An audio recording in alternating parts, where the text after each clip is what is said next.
Now, problems like this actually have a name. They're actually called, problems like this have a name. They're called Fermi problems, named after Enrico Fermi, a Nobel Prize winning physicist. Adam is really excited to hear this. A Nobel Prize winning physicist at the University of Chicago, and his classic problem was the question, how many piano tuners, as in how many people are listed as piano tuners in the Chicago telephone book, Yellow Pages?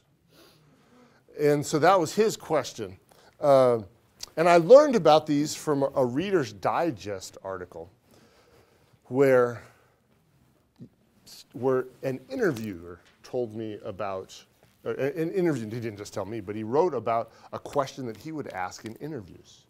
So imagine yourself, close your eyes if you need to, imagine yourself in an interview, dressed in your best, that even rhymes, wearing a shirt, wearing, suit, coat, tie. Sometimes I've known students to be wearing a shirt that they bought that morning or an outfit they bought the day before, dressed up, and you are asked this question on an interview, in the interview.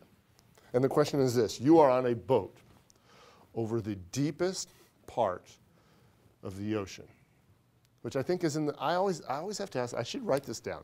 The Marianas Trench is in which ocean? Pacific? So you're on a boat over the Marianas Trench in the Pacific Ocean, and you at the edge of the boat, and you hold in your hands a cannonball. And you drop the cannonball over the side. How long will it take for that cannonball to descend to the bottom of the Marianas Trench in the ocean? I can tell you what, and so you were asked this question in an interview, and this person is an individual who used to ask that question in an interview. That's rude. So I can tell you what the wrong answer is. I don't know, an hour? Swag. That is not the right answer. What was the interviewer looking for? Because the beautiful thing, for that little in-class exercise that we just did that was cut from the film, we are kind of cutting and pasting here just a little bit. For the exercise that we just did in class, it's the same sort of an exercise. You can estimate wrongly, incorrectly, but via the magic of multiplication, can wind up with the right answer. It can wind up with, you can have both estimates wrong, because what do we need to estimate? We need to estimate, for this particular one that we're talking about here, dropping it down over the side, you need to estimate depth of Marianas Trench, and the speed at which the ball descends, the cannonball descends through the water. And you can estimate both of those totally incorrectly and still wind up with an answer that's relatively close. And so I do not know the answer to that question, but it is a business skill to be able to estimate effectively. It's a business skill. So anyway, we've got you all doing estimating or budgeting. Let's look on the next page. Let's take some notes.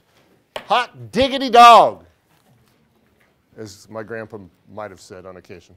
What is a budget? It's a plan for the future expressed in number. What's a budget? It's a plan for the future expressed in numbers. A plan for the future expressed in numbers. Budgets are used for two purposes.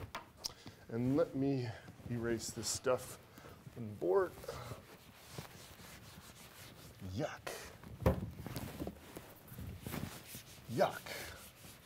We have two dirty erasers.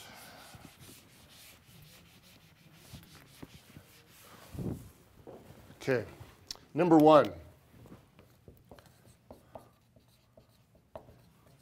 Planning and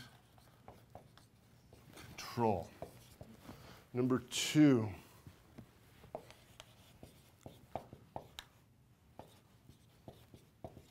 Motivation. Okay, so those are the two, number one, number two. And then we're going to, planning and control, this is an entire management style or management philosophy where you make a plan. This is what we're going to do next year. And then we make sure that plan is achieved. Control. Okay?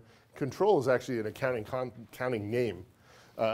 Control systems you'll be learning about or already have learned about. So planning and control. So we make a plan and we make sure it happens. If we are doing that, give me an adjective to describe the type of information you want to have in the budget. Accurate is the word that I would love to have you write down. Accurate, you want accurate. No, not for motivation, but for planning and control. For planning and control, you want accurate information. Do you know? You want it to be just as good as possible. Now, the other way budgets are used are for motivation purposes, where managers, division managers, can be paid hundreds of thousands of dollars, even millions of dollars, if they meet or exceed their profit target or profit budget for the year. Okay? Would that be motivating to you if you got $1 million if you meet the budget? Yeah, it would. It'd grab your attention whether you wanted it to or not.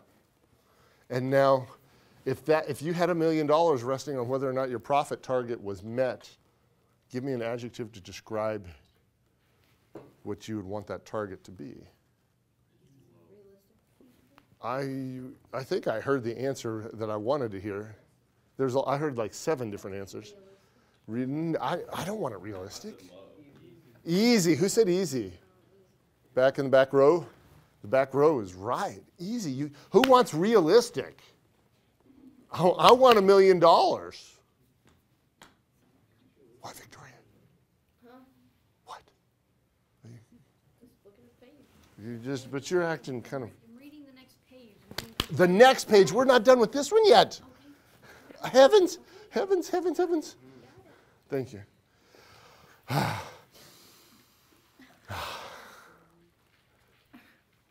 mean easy, like the person that's trying to make the goal? Yeah, I want it to be easy to achieve. Easy to achieve. Now, if I tell you, what? I said I would think you would want it to be, it has to be a certain amount though as a company in order to make money. Like you're not just going to. Yeah, you can't. It's not. But this whole budget setting process, unfortunately, in real life, is somewhat political, and so the manager who's being evaluated wants it as easy as possible.